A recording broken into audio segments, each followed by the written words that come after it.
It's an honor to have my friend Stephen A. Smith here. Stephen A., welcome. You have produced quite a book here. What's that? Thank you, sir. I said, how are you, my brother? Happy to talk to you. I'm doing good. Good. You know what? I read this book. It was compelling as hell. And I'll tell you why. There's three words I would say after I read this book. The American Dream. You've been living the American Dream, haven't you? I think that I wouldn't say it's all been a dream. What I would tell you is that I believe where I am today, I am the epitome of the American dream. Right. What I mean by that is that what I've said on many occasions in the past, Mark, when I've been on TV, is that when you look at superstars, the LeBrons, the Kobe's, God rest his soul, Michael Jordan, Shaq, and Derek Jeter, and all of these stars, they're not the American dream. They're American fantasy becoming reality. I'm the American dream because I didn't have those gifts. I wasn't that spectacular. I just put my head down, worked my tail off, scratched and clawed, and worked my way into being in the position that I'm in today, where I live a relatively fruitful life. I've been blessed and fortunate enough to be able to provide for my family, to have a beautiful home, to have loved ones in an inner circle, to be gainfully employed. To me, that's the American dream. I think that one of the things that we look at in this world today is that some of the reasons why we have so much salacious nonsense, so much stupidity, and along with various other words that you could come up with a hell of a lot better than me, is that you have people chasing the fantasy and willing to exhaust every means and every measure to get it, as opposed to being willing rather to put in the work. You look at reality television. Hey, let's make it happen. Let me do this show or whatever. They paid some guy from Jersey Shore, whatever the situation. He once got paid $500, $5 million. I'm sorry. And my nephew, God bless him, would come to me and with a proposal so he could sit up there and make $5 million too. And I was like, what happened to getting your education? What happened to putting your head down and putting in the work and not trying to look for a quick fix? That's why I consider myself the American dream. Book is Straight Shooter, a memoir of second chances and first takes. It's on Amazon.com. It'll be any major bookstore tomorrow morning. But you can go to all my social sites on Twitter and Parler and Getter and True Social, and the link is right there. But this book has a message for people, particularly people that didn't start out with a lot. You had an abusive father, your mother, who passed away close to when my parents passed away. We spoke a little bit about that together. Mm-hmm. Had an enormous impact on you. What do you want to say about that? I wouldn't, other people have said that, my father certainly wasn't physically abusive, but was he emotionally abusive? One would say yes.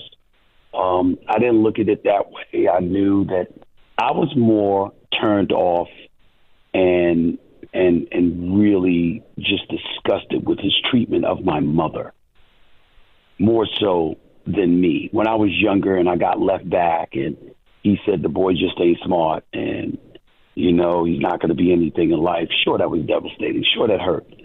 But I immediately went into that I'll show him mode, right, even at that young age. To me, the most devastating thing, and I'm totally different than my sisters with this, Mark. My sisters were preoccupied with focusing on his infidelity. My issue was his lack of manhood as it pertains to his willingness to take care of his family, to not pay bills, to watch a woman, because I'm old-fashioned, and I know that it's not the most popular thing to say in these days and time with this woke culture, which I am against, by the way, and I've often said that. I've got some progressive tendencies, I've got some conservative tendencies, but I damn sure ain't a part of the woke culture, I can tell you that. and when you see, I believe that if you are a man, it is your responsibility to exhaust every means and measure to take care of your family, do your job so a woman doesn't have to. Of course, I love a career woman. I think women are highly more intelligent than us a lot of times, if not all the damn time. and all of those things come into play. But my attitude is that if the woman in my life has a career, I want her to know it's because she wants to, not because she has to, so she can help take care of my responsibilities. Mm-hmm. My responsibility is to facilitate her doing that. And I get that from watching my mother work 16 hours a day, 7 days a week, for 20 plus years with 1 week's vacation because of what he wasn't doing. And that forced her to have to take care of her children herself. And so my mentality, it stays with me to this very day. Mark, I go out, I take my lady out, I pay. I pay for dinner. Mm-hmm. I pay for the movies. I pay for all of these things. I just don't. If the one thing about me is I don't take money from women because I saw what he did to my mom. And so those are the kind of things in terms of hard work and putting your head down and scratching and grinding and clawing, because that's what my mother did. But I also remember what my mother made me promise, that I would not be like him.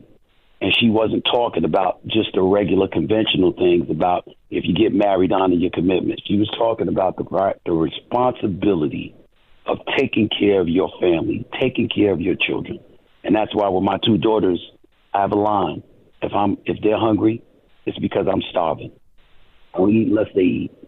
I'm not comfortable unless they're comfortable. I'm not okay unless they're okay. They are my responsibility, and I take that very, very seriously. And I also do that with my 15 nieces and nephews, and to a degree with my 4 older sisters. I've always been that way. And you didn't start at the top. I mean, you were writing high school basketball pieces for the New York Daily News. You worked your way up really from the bottom all the way up. Isn't that right? Yes, sir. I started off as an intern, Greensboro News and Record, Winston-Salem Journal, Atlanta Journal-Constitution. And then I got a job with the New York Daily News as a high school sports reporter. I did that for 14 months. Then I got hired by the Philadelphia Inquirer. I started off as the beat writer at St. Joseph University, got promoted from there to Temple. Then I did Temple basketball and football. Then I was a backup NBA writer. Then I was an NBA beat writer covering the 76ers. Then I became an NBA columnist. And then after becoming an NBA columnist in 2003, when I was named the general sports columnist, according to the National Association for Black Journalists at the time, I was the 21st African-American in American history to be named a general sports columnist, which means that I had the license to opine and editorialize and give my opinions. Remember, this is before the advent of sports talk radio, before the advent of social media with Twitter and Facebook and Instagram and TikTok and all of these platforms that allow you to give your opinion. Back then, the media it was very constricted, and people who had a license to express themselves in terms of their opinion, you had to be given that license with the title of a columnist. If you wasn't a columnist, you were not allowed to editorialize. That's the era that I came up in. And when I did it in 2003, I was the 21st African-American in history to pull off that feat. That's fantastic. Now, how'd you get to ESPN? By the way, folks, this is all in the book. I'm just bringing it out. Go ahead. Yeah. In 1999, while I was writing for the Philadelphia Inquirer, I started off at CNNSI. They hired me as an NBA analyst because I did an audition, and they loved it and hired me on the spot. 2 years after that, rather, I got to Fox Sports Net in California, where I was doing, my NBA analysis, and then they also created a show called The Best Damn Sports Show, period. The interesting part about that, Mark, was that when I did that at Fox Sports Net, I was making, was it $200,000 a year? Yeah. Or close to that, like 150. They offered me $1.3 million for 3 years. Wow. And I turned it down. Really? And the reason I turned it down was because the star of that show was Tom Arnold, the ex-husband of I forget Roseanne. her name. What's her name? Roseanne Barr. Yes, and he was our ex-husband. Well, what happened is he was a comedian. I knew that I wanted to be taken seriously, and I wanted to one day work for the worldwide leader, ESPN. Mm-hmm. And I knew that if I was working next to a comedian every day, and the show primarily was about telling jokes, that I would forever be attached to non-serious comedic storylines, and I would never get to where I was. And so I passed up on the 1.3 million and stayed with my 150,000 until ESPN came calling in March of 2003. I'm sorry, October 2003. I apologize. October 2003. Don't do it again. But that was a little rocky, right? Because you left ESPN, and then you went back to ESPN. That was in 2009. Yeah. That was in 2009. I was doing my show, quite frankly, a couple of years earlier. That got canceled after I did 327 shows from August 2005 to January 2007. But I had achieved a lot, and I was pretty popular. And I know the kind of work that I put in terms of the amount of work. When they let me go in 2009, I was really offended and taken aback by that because I didn't feel that I deserved that. What happened was a year earlier, I had turned down a contract extension from them because they offered me, I think it was like $1.7 million, but there were people that I felt didn't resonate as much as me and certainly weren't putting in the work and the hours, that I was putting in. And I knew they were getting paid twice as much. So I thought I deserved more, and I turned it down. And from that point forward, my days were numbered. And that was very devastating for me because I loved what I did, and I truly, truly did not believe that I deserved to be let go. But then my mother checked me and let me know that my attitude could have been much improved, that I spoke and I walked around with this veneer, this ambiance about me, this vibe about me that wasn't positive. And she said, I'm not saying you should have been let go, but you don't like people treating you that way and you're not even a boss. So why would a boss want somebody like that in their shop? And it forced me to take a long, hard look at myself. And rather than focus on being the victim, I turned around and thought about all the things that I did to put myself in a position to be victimized. And it was a long, hard look in the mirror that I had to take of myself, reflecting on the things that I should have done, the things that I could have done better. And I reached a conclusion that although I never deserved to be fired, I was far less of a valued employee than I thought I was based on my behavior and my level of production. And I had to give myself a long, hard look in the mirror and really reflect on it and come to the conclusion that I could be a lot better. And to some degree, I deserved what I got. I'm talking to the great Stephen A. Smith. Do you remember when we met, Stephen A. Smith? We met at the radio convention years ago. I believe it was around, it was about 2007, 2008, something around there. Did I have any hair back then? Yes, you did. I did? Jeez, what the hell happened? Yes, anyway. And I remember you came up to me. You couldn't have been nicer. You see if you remember it the same way. And you said, I don't always agree with you, but I like your style or something like that. Do you remember that? I did. I remember exactly what I said to you. I said, I don't always agree with you, but I respect the hell out of you because I know you believe what you say. You're passionate about it. And my attitude is don't talk about him. Go up against him. If you have a problem with his facts, tell us. Don't talk to me about what you like. Talk to me about what he's wrong about. Because when you speak, I find myself having to look up what you say because when you're talking about it, I don't see anything factually incorrect. Well, that'll get you in trouble. And the fact that you couple that with passion, and the fact that I don't give a damn whether it gets me in trouble or not. I march to my own beat. But listen, I don't have to agree with everything. And our society is as such where there's a lot of things that people may disagree with time to time. But guess what? The truth ultimately prevails.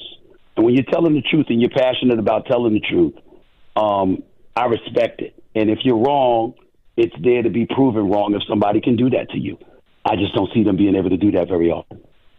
Now, God bless you. I'm guessing many of the people you deal with, regardless of race, but they're in sports, Yes. don't have the foggiest idea who I am. Probably know who Hannity is.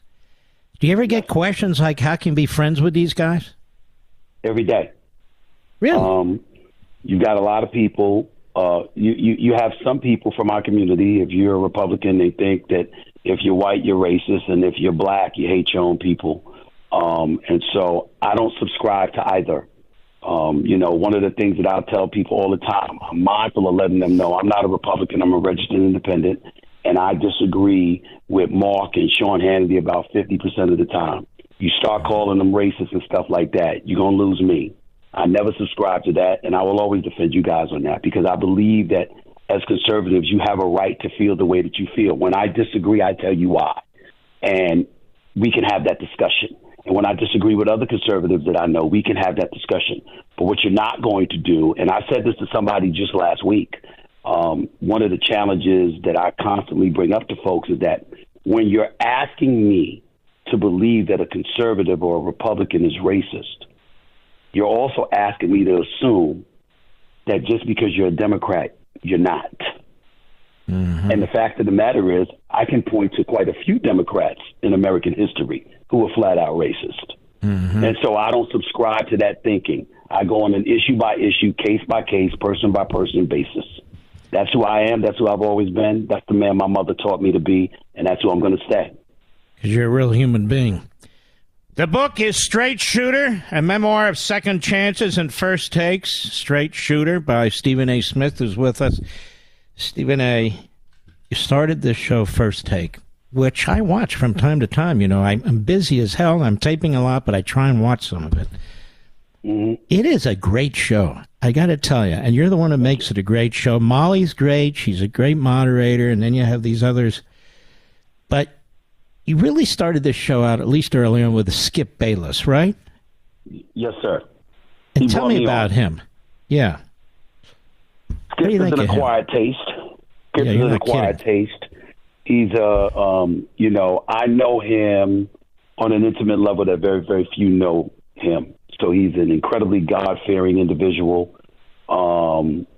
incredibly private, and he prides himself on being a straight shooter. His perspective is a bit detached from most, and he prides himself on being a contrarian and going against the grain.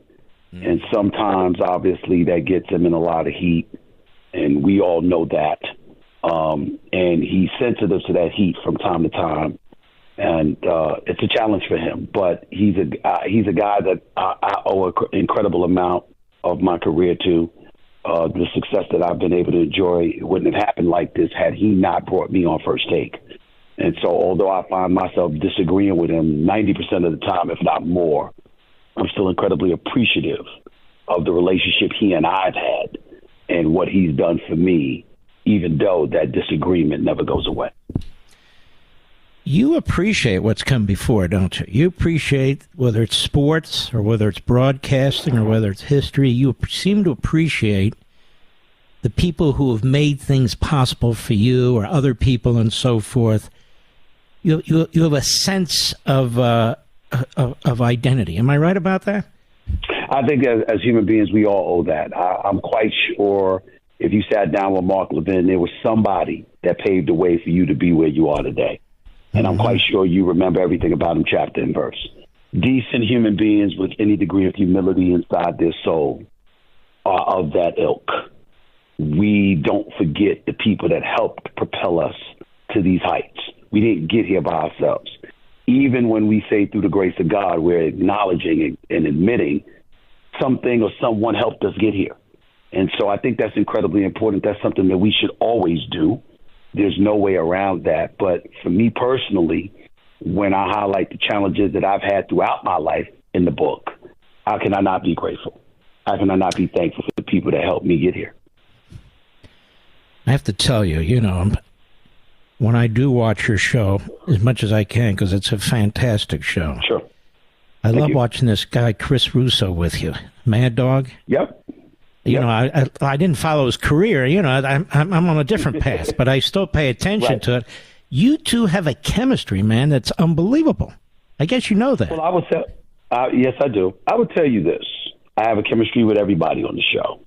When they handed me the ring, and particularly after Max Kellerman departed and they gave me the reins to the show, I handpicked every single person that was on the show. Michael Irvin on Mondays, Keyshawn Johnson on Tuesdays, Mad Dog Russo on Wednesdays, Dan Orlovsky on Thursdays, Marcus Spears on Friday, along with Ryan Clark and Kimberly Martin and Mina Kimes and various others. I handpicked all of them. And I credit them so much with the success of the show today because I went to them and I told them exactly what I needed for the show. I said, we want expertise. We want you to be informed, but I want you to have a good time. And I want you to enjoy yourself coming after me. I'm the target. It's all in fun. We're debating. We're not contrived. We're not making anything up. We're not faking our thoughts and opinions. We're being very real and authentic.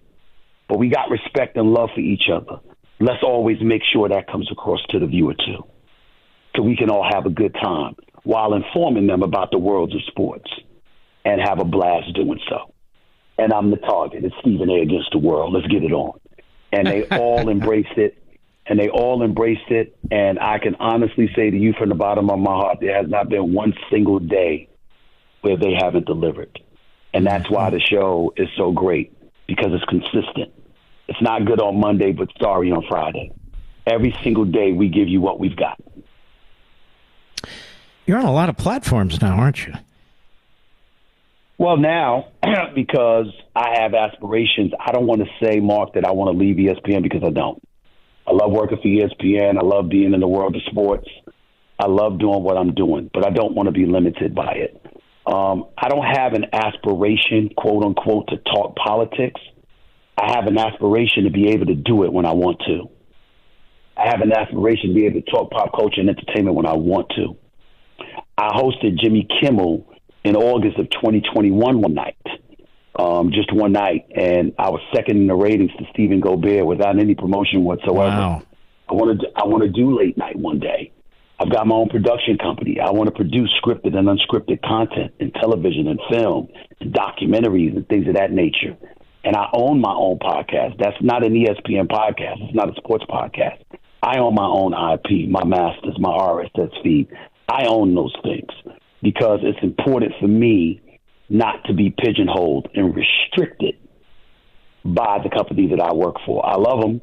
I'm appreciative of everything that it's done for me. I hope that I'm going to be there for years to come, but I don't want my paycheck, my livelihood, and dare I say my life to be contingent and dependent on ESPN. I want to do more than that.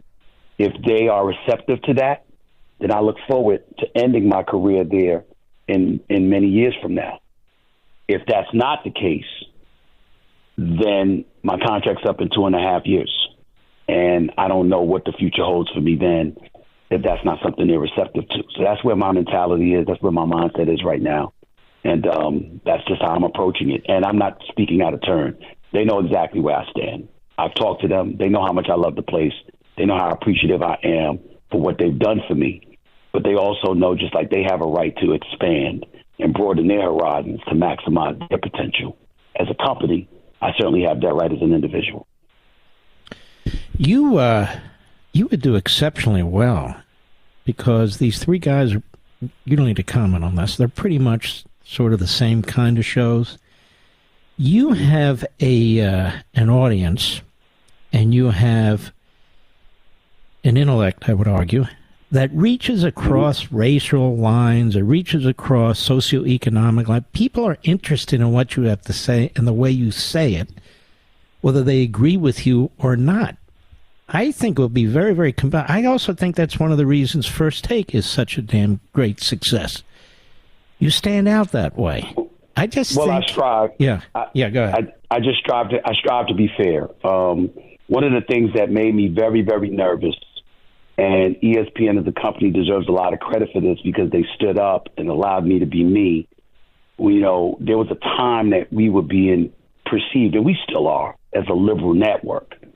And what happened is I walked up to them and I said to them one day, and I'm not speaking out of turn here, I said, you have any idea how many conservatives work in this company? I said it to one of the bosses. I said, by restricting folks from commenting on so many things, every time one opinion is disseminated, is put out there, people believe that represents the network. And that's where division comes in, because there's so many people that think differently. We've got independents at ESPN. We've got Republicans at ESPN. We got liberals. Why are we acting as if we have to curtail people from saying X, Y, and Z because, oh, my God, it's something that we got to guard against? No, let them speak. That way people will know it's them and not the company. And I say all of that to say this. I'll tell you something right here on your show. And I don't know whether speaking out of turn or not, but damn it, I've been aching to tell it. And I said there's only two people that I would tell this to. All right, now you're saying it to millions, so get ready. No. I'm saying it would either be Sean Hannity or you. Right. Mark Levin, I had an opportunity. I was approached and explored. I'm not going to say it was CNN. It was CNN. And I was approached years ago about having the show. And I was like, hey, I'm interested. What are you talking about? And they heard some of my views. And I didn't get it because they assumed I was conservative. Because they heard some of my views. They didn't hear my liberal views. They just heard what I was conservative about. And then they gave it to Don Lemon. Really? And that's what happened. You're better off for it. Just go. Well, listen. I know he disagrees with you and vice versa. And you got no. That whole network's dying between us. Right. They're dying because Trump is no longer in office. You got to be careful what you wish for, because when he was there, they had better ratings. But I don't get involved in there. But one of the things that, and I guard against this at ESPN as well. You have a problem with an individual, speak against them. Do not speak against networks like that. Like, I detest when people say Fox News, MSNBC, CNN, whatever. No, you got a problem with an individual, say that individual. Because there's plenty of people that are different personalities that don't have the license that primetime opinionated shows have. And when you say a network, you're castigating everybody. And I don't like to do that. I like to point to the individuals. That's just me. But having said all of that, my mentality is still the same. At the end of the day, try to be as fair-minded and as objective as you possibly could. And when people would come on ESPN and they would say stuff like silos, like ESPN, like Fox News and stuff like that, I'm like, who are you talking about? Right. Because there's plenty of people on there that don't fall under that category, and that's not fair. And as a black person, I don't want somebody looking at other black people and assuming, if you pick the worst, somebody's acting up, that must be all of us. No, it's not all of us. It's not most of us. Don't do that. That's that person. Call him on the carpet. Call her on the carpet. Not everybody. I'm very big on that.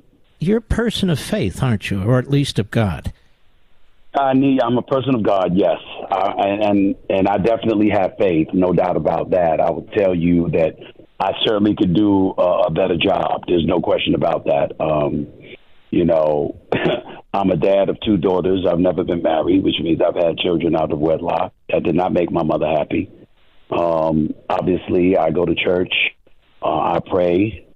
Christian Cultural Center in New York City. My pastor, A.R. Bernard, is my somebody I consider to be my spiritual father. I love him dearly.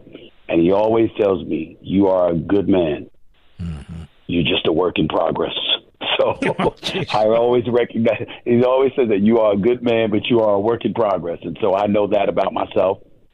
And the key is to be honest about yourself, your flaws and everything like that. You don't have to be open with everybody, but you should be honest.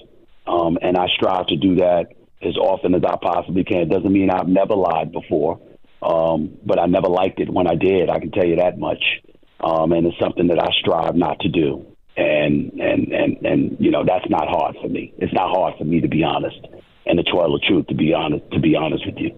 It's just hard for me to deal with people's reaction to it from time to time. But I've learned to get over that and just be as honest as I possibly can, particularly as I've gotten older. Before we run out of time, you really despise the Dallas Cowboys. That's pretty obvious. What's going on there? They're fans. Just they're fans.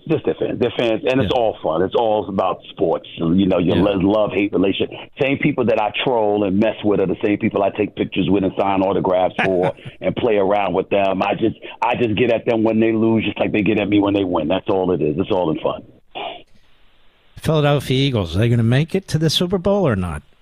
I think it's San Francisco 49 and somebody you got to watch out for.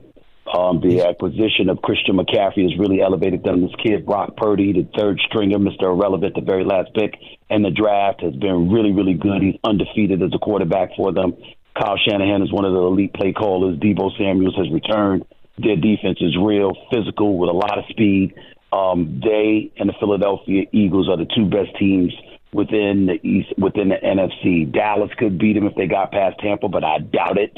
I think the NFC Championship comes down to those two, and right now I give San Francisco a slight edge because of the way they're playing at this particular moment in time.